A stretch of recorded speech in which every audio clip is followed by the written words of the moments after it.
తల్లే ఒల్లిరుసుకుందే కోడెలాగల్లే యాప పుల్లల షేదు నమిలిందే రామ రామ రామ రామ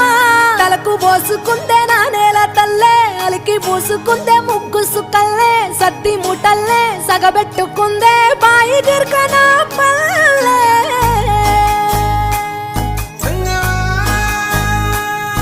ఏ తెల్ల తెల్లని పాలధారలల్ల పల్లె తెల్లారుతుంటదిరా గుళ్ళోని గంటలు కాడెట్ల మెడలోన జంటగా మోగుతూ ఉంటాయిరా నాగలి భుజాన పెట్టుకుంటే దోస్తులు చెయ్యేసినట్టేరా కొట్టు గోదా పక్కన ఉంటే కొండంత బలగం ఉన్నట్టురా చల్లగాలి మోసుకొచ్చెరా సేను శిలకల ముచ్చట్లు దారి పొడుగు సెట్ల కొమ్మలా రాలుతున్న పూల సప్పట్లు గట్టి మోపులు కాల్వ